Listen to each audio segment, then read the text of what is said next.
Okay, magnificent oneness, now energizing you. We're continuing our journey and exploring our perceptions around and our relationship with this thing that is an essential aspect of our lives here in the physical dimension, and that is money. A subject that makes a lot of us uncomfortable, particularly in spiritual community. We talked about, last week or the week before. This thing that we feel, just even saying the word, is we're too materialistic. Oh, I'm being too materialistic, or we associate it with greed. So the last time I spoke, we talked about how indeed there is so much fear and stress and shame around this topic.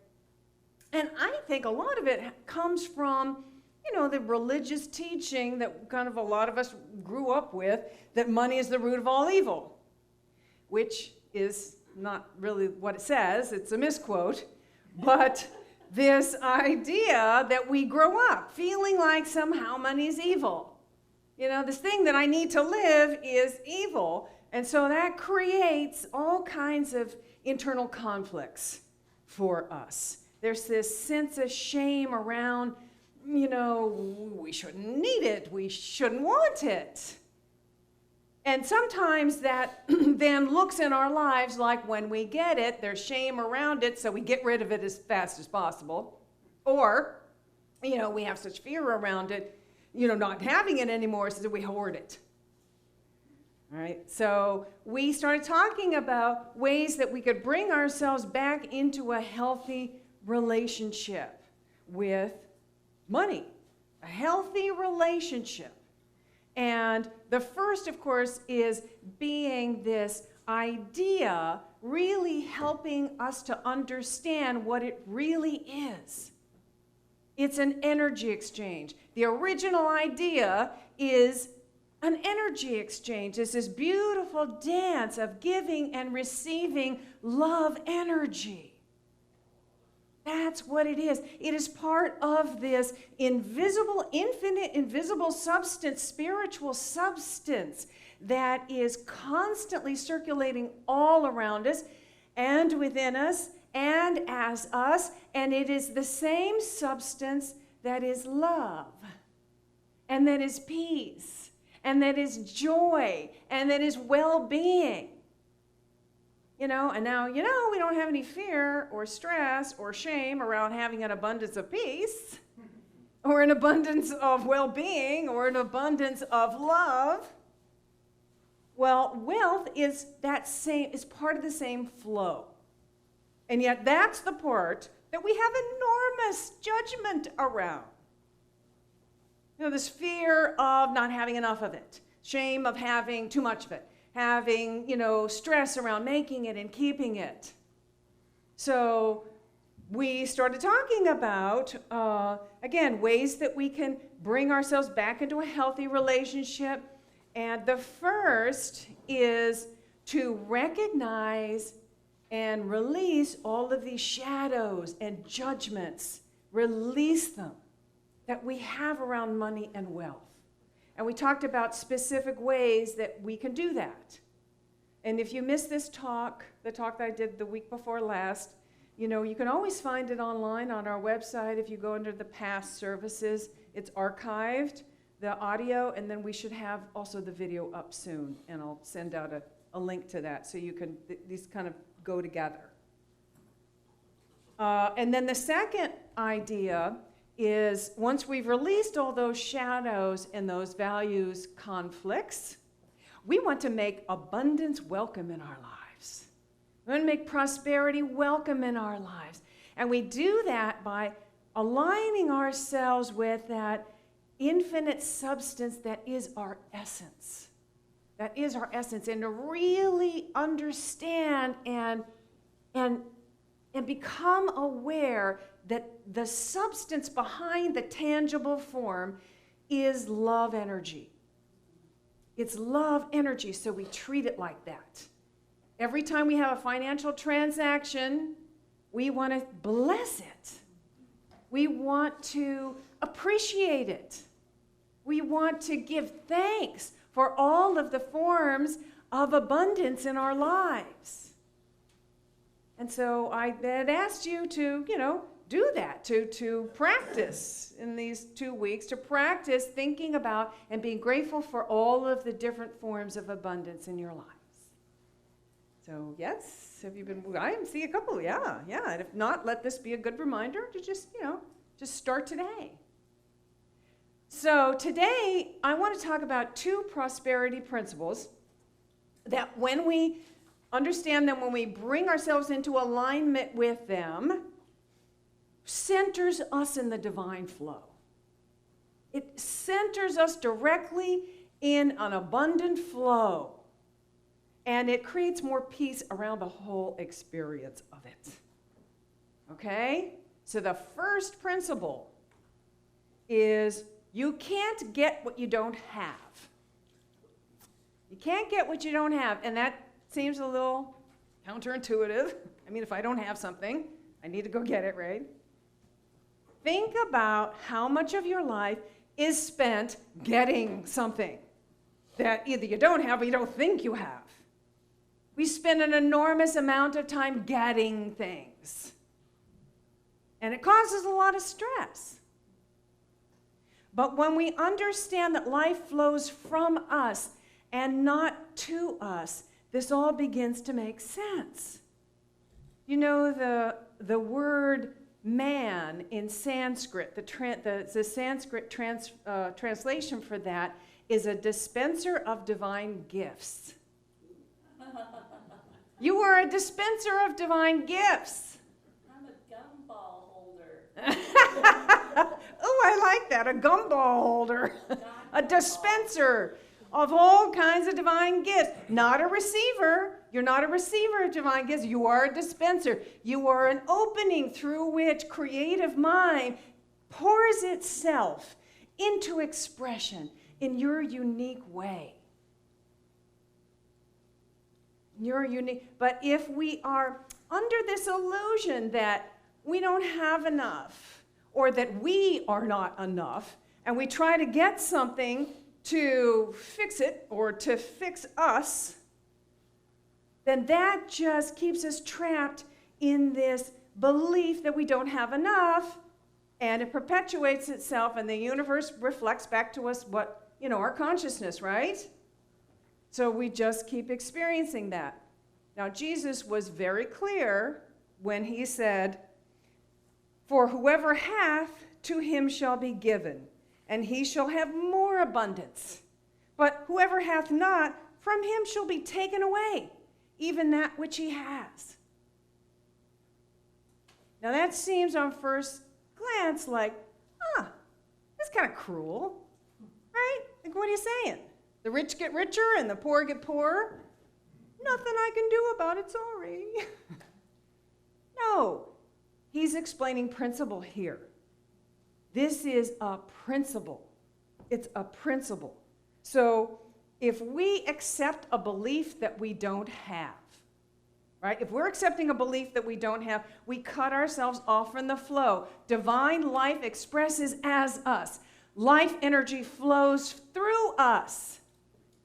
But if we are, standing over here and saying, "Ooh, I don't have. We're cutting ourselves off in the flow. We're stopping the flow. If we believe ourselves to be poor or, in need, again, that consciousness perpetuates itself and is reflected in our experience. But when we accept the idea that we have plenty already, even if it's still invisible, it's still in the invisible form, it's still in the substance form, but we get a sense of that flow of substance within us that is flowing through us and around us abundantly and effortlessly, as easily as our breath, the breath that we breathe in and out. Breathe in and out. You're breathing in that abundant substance. It's the same thing. You see, it's in you right now. Plenty is in you right now. And when you accept that and bring yourself into vibration with that and give thanks by giving thanks, really by giving thanks for all the abundance around you, that puts you, it builds a consciousness of having. You're building the consciousness of having. And when we expand that idea that we have, build that awareness of having, our life reflects having, and we receive more. It's principle here.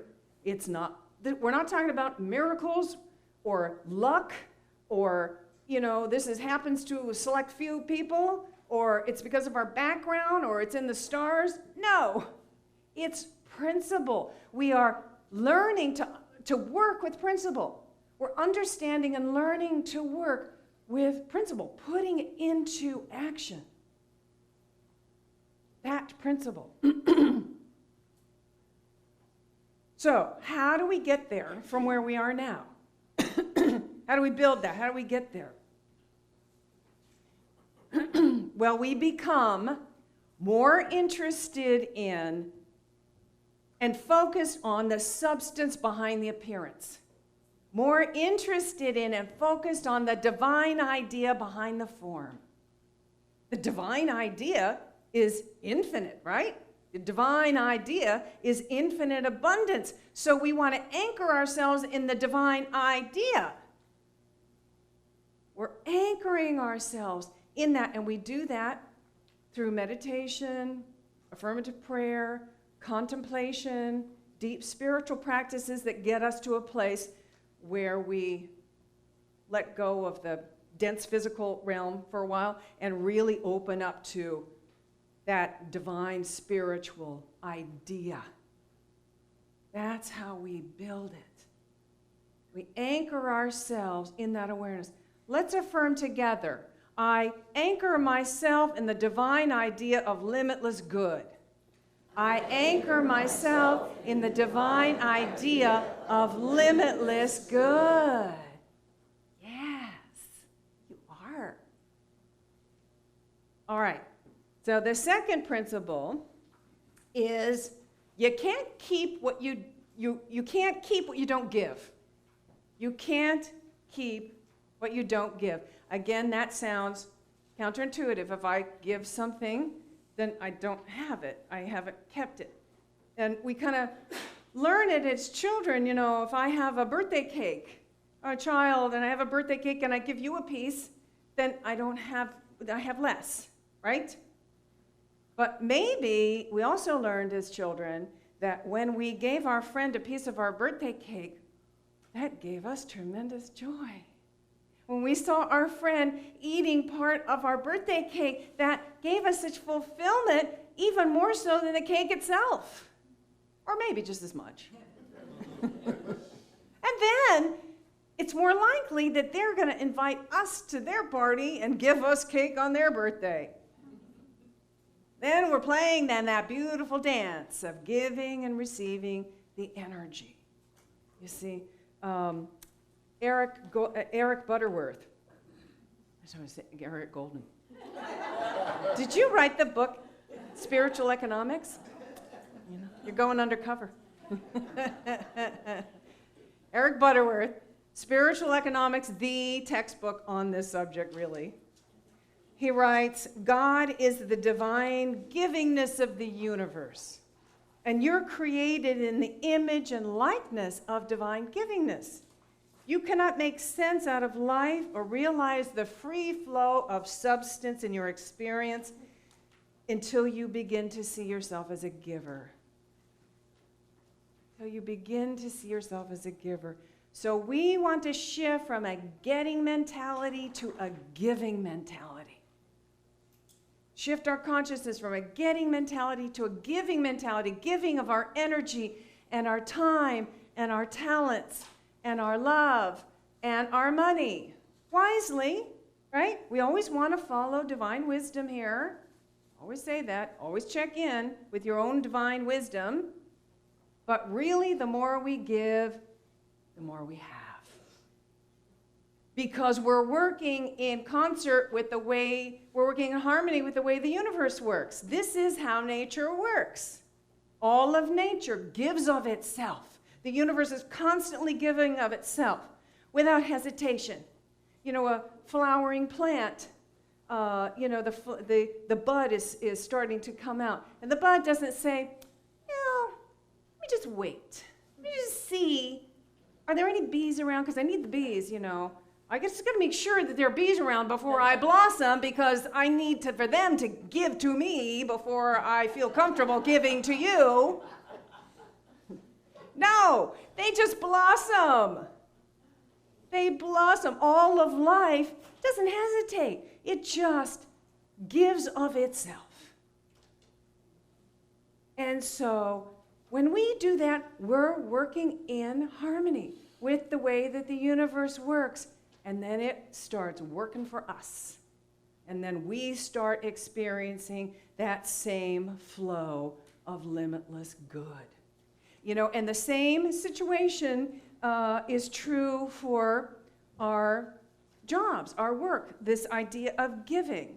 And in the spiritual economics books, Butterworth also talks about, rather than looking to the job as a means of making a living, look to yourself, to give of yourself in service to others as a way of making a life. It's a way of making a life. So rather than looking to the job for, it makes this salary, I get these benefits, and what is that other person making who's doing the same job as I am? Are they making more? Are they making less? Am I making less? What about this other job over here? Do they have more benefits? Maybe I should go over here. Never mind that I don't really like that job. But if they pay more, this is the way, our culture works. We think about the job that has the salary and the security and the benefits, sometimes more than, if it makes us happy or not, or if it expresses a unique gift or talent in us. And when we're coming from that consciousness, we're just trapped in that consciousness of getting. And it manifests as lack. I know this one. I've lived this one. Before I read this, actually, I was kind of reading this book for the first time many years ago, when I was kind of transitioning from acting. I was pursuing an acting career, and then maybe it's time I start looking at something else, and I started working I wanted to work in production and feature film development, and so I took jobs that kind of worked my way up. And, in those jobs, really hated it. There was a lot of administrative work, and I hated it. And I would come in late and just kind of do my bit and, look to make more money. Couldn't figure out why I wasn't being promoted. Couldn't figure out why I was still in lack. And then I read this book, and I took a class on this, and I really got it. Oh, I see. It works the other way around. The more I give of myself, the more I share of my energy and my love and my gifts in no matter what the job looks like. But whatever it is, I know I can do it better. I know that if I apply myself, I can do it better. And so when that started happening, I started getting promoted. And I could only get just so far in one company. So there was another one that actually gave me an opportunity to do video and be involved in production. And that led to the next thing. And then another job where I wasn't sure I was the right fit, but boy, did I learn the skills. I learned all about marketing, that really helped me when I then went into, my own business. So you just never know, what a certain job has for you. Open to what it has and give 100%, and boy, it's just, everything started turning around for me at that point. So this idea of giving of ourselves in service. So Khalil Gibran, how many of you are familiar with the prophet? You read it like as a teenager or in your 20s or something. it's fabulous, right? He's got all of these different sections on different things, relationships, and a lot of times when you go to a wedding, they'll read part of this book. And I remember when I was a teenager, they had the part about parenting, and I showed it to my mother. I said, Mom, your children are not your children. They come through you, but not from you. It says right here. Oh, I see. Yeah, right. You're my kid. You're gonna clean your room. Oh, all right. So he's just brilliant, and he has this thing that he says about work, and he says, when you work, you fulfill a part of Earth's furthest dream, assigned to you when you were born. And keeping yourself with labor, you are in truth loving life. And to love life through labor is to be intimate with life's inmost secrets. To love life through labor is to be intimate with life's inmost secrets. And I'm talking about, I know some of you are already retired, so you're sort of past that point but your volunteer work is the same idea. Whatever it is that you apply yourself to, the same idea. Loving, we're expressing our love and our heart through our service in the world, through our work in the world. And that puts us in alignment with the harmony, the way the universe works. So let's affirm together, I am a giver to life. I am a giver to life. I work in harmony with the universe. I work in Harmony with the universe. Absolutely. All right, so I think that's kind of enough right now to sort of chew on these ideas and practice them. So I've created a handout for you that's in the program. Really take it with you. Practice it. Every idea has an affirmation. To really work on it and practice it this week and affirm. And promise me that you'll do it. Okay? You promise me you'll do this. I promise you your life will transform. These are transformational ideas when we apply them, when we work with them. Learning to do this beautiful, participating, our part of this beautiful dance of giving and receiving. Really changing our relationship with the whole thing. Changing our relationship with this idea of money. Really seeing it as love energy. Magnificent oneness now energizing you. Yes? Yes. And namaste.